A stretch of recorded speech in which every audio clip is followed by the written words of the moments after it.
ng pansin? Bakit hindi nyo kayo binibigyan ng atensyon? Ang kailangan po namin ay aksyon at solusyon sa krisis natin ngayon. Saan pa po pupunta ang aming kabalaran? Kung hanggang ngayon ay lubog pa rin kami at nasa laylayan. Kaming mga simpleng manggagawa at trabador na araw-araw pumapasok sa trabaho.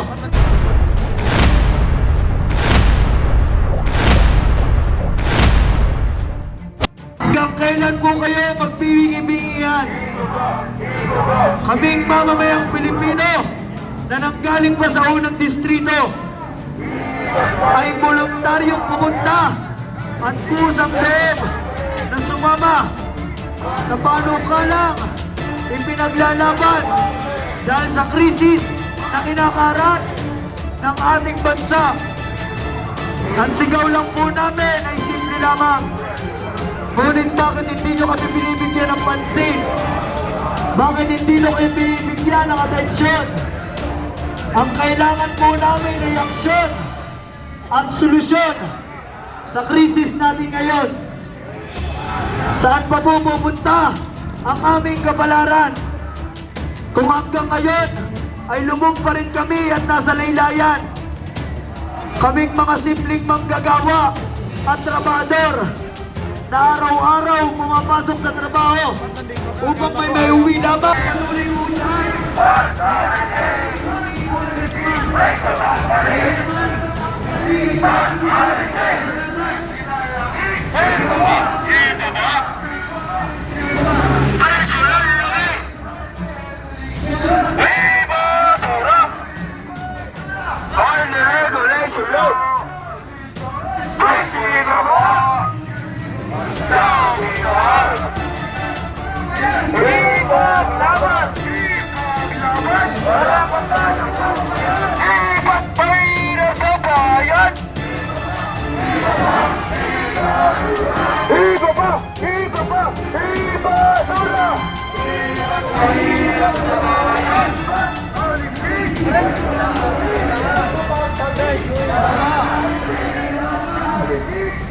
tatanggalin, ba't alisin? Ibaba, ibaba, ibasura. Ibaba ang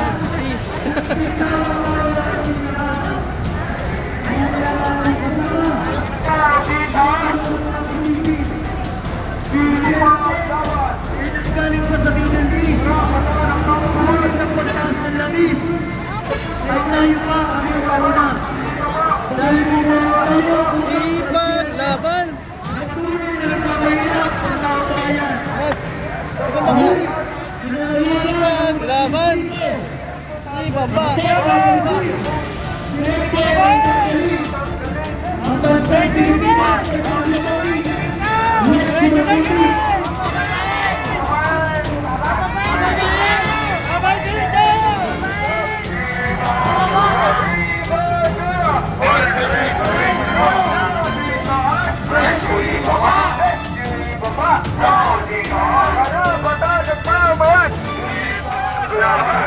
Paglaban, karapatan ng mamamayan. Iba't mahirap sa bayan. Ibaba, ibaba, ibasura. Ibaba, ibaba, ibasura. iba't mahirap sa bayan.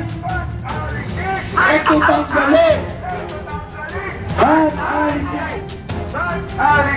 Ito tanggalin at alisin. Isang mapagpalang araw po sa ating lahat. Muli, isang panibagong araw na naman po natapos ang ating pakikibaka at pakikipaglaban para sa ating karapatan. Patid kong lahat po tayo ay pagod na. Ngunit ito ang lintana upang tayo tumingin hanggat hindi po natin natataba ang tagumpay ng ating pakikibaka. Kung kaya't, hayaan niyo po tawagin ko ng ating kasamahan dito sa aking likuran upang magbigay ng kanilang salobin at mensahe ngayong hapon to. Sa pangunguna po na nagmula sa samahan ng TODA, ating po siyang palakpakan, si Ka Junjun.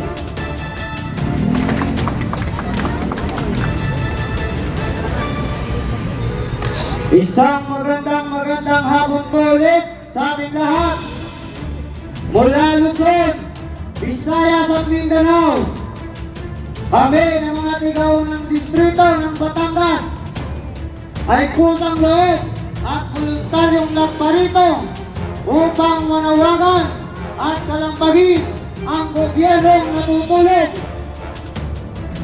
Ang aming panawagan sa gobyerno ay magbigay ng solusyon at aksyon, hindi o korupsyon.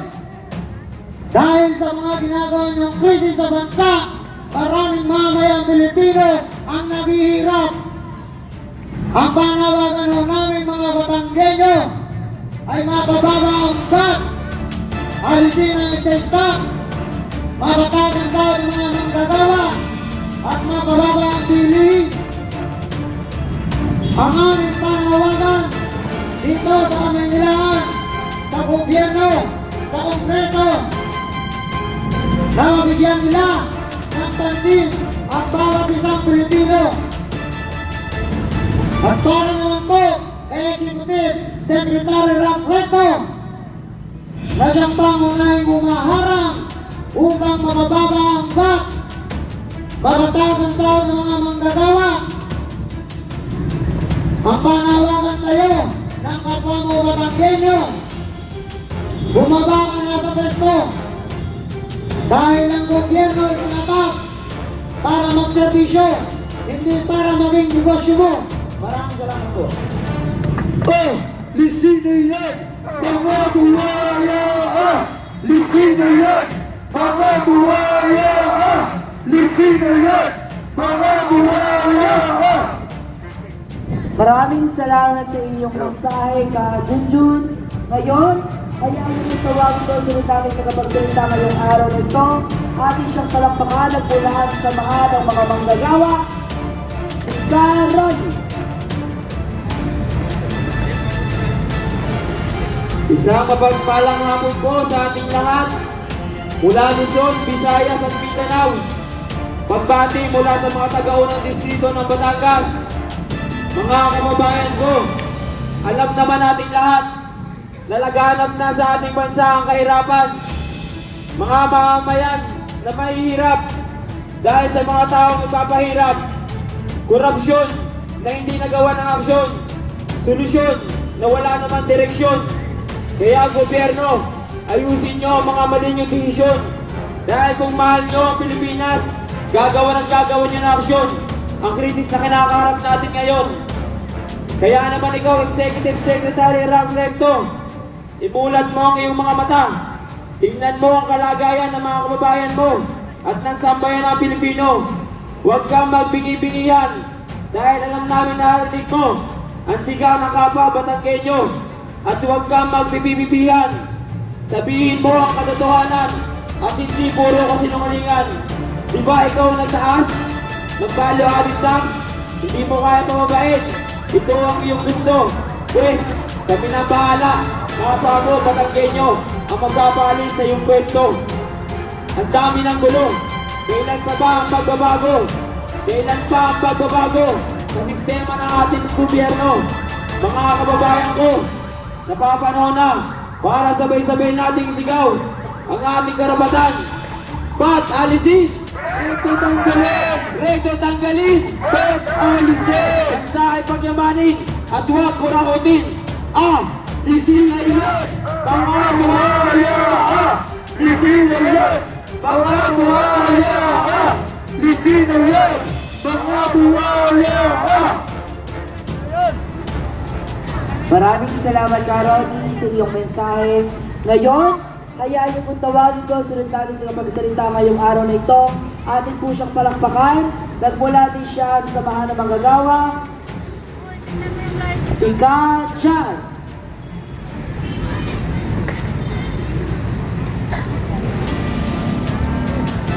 Ba't alisin? Ito tanggalin! Ito tanggalin! Ba't alisin? Isang magandang hapon po sa inyong lahat. Narito po muli kami sa harapan ng Liwasang Bonifacio upang ipabatid at iparating sa mga kongreso ang aming mga salubin. Dahil napakarami na po ang naghihirap at nagugutom sa ating bansa. Kami po na nagmula pa sa unang distrito ng Batangas na voluntaryo at kusang loob na sumama sa pakikibakang ito upang iparating at kalampagin ang natutulog nating Kongreso. Nagpapasalamat din ako sa mga taga-unang distrito na hindi sumusuko at buwan loob ng aming munting tinig. Naway tayo na po magkaisa at magsama-sama. Buksan natin ang ating puso, mga mata at pakinggan ang ating mga nasa paligid nang makita nila ang ating paghihirap sa ating bansa. Kaya, nananawagan kami kay Ralph Recto na bumaba na sa pwesto sino sa araw-araw. At ang sabi nila, ang ating mahal na congressman daw ay kulang sa pansin at kulang sa pagmamahal. Hindi po totoo yun. Dahil ang aming mahal na congressman ay maraming nagmamahal sapagkat siya ang tao na nakakita at nakamulat ng buhok na sistema ng Kongreso at siya din ang nakamulat kung saan marami ang naghihirap at nagugutom. Siya lang ang pangunahing congressman na lumaban sa Kongreso sa mga kurap na magnanakaw. Kaya maraming salamat sa iyo, Congressman Leandro Ligarda Libiste, mabuhay ang Congressman! Na walang sawang sumusuporta sa mga sambayanang Pilipino, ipinaglalaban kung anong dapat at karapat-dapat. Ang laban po ito ay hindi lamang po laban ng unang distrito. Laban po ito ng isang bawat mamamayang Pilipino na naaapektuhan sa krisis na ang gumagawa ay gobyerno. Mababain! Gobyerno, hindi po ayuda ang kailangan namin, kundi aksyon, solusyon. Dahil ang ayuda ay panandali lamang po. Ang kailangan namin ay pangamang buhay na yung walang nagpapahirap. Kaya tayo na po ay isigaw natin. Ba't alisin? Rekto tanggalin! Rekto tanggalin! Ba't alisin? Ba't alisin? Rekto tanggalin! Rekto tanggalin! Ba't alisin? Pulong kayo! Mga kurakot! Pulong kayo! Mga kurakot! Pulong kayo! Mga kurakot! Thank you. Maraming salamat ka dyan. Ngayon, hayaan niyo po tawagin ko sunod na tagapagsalita.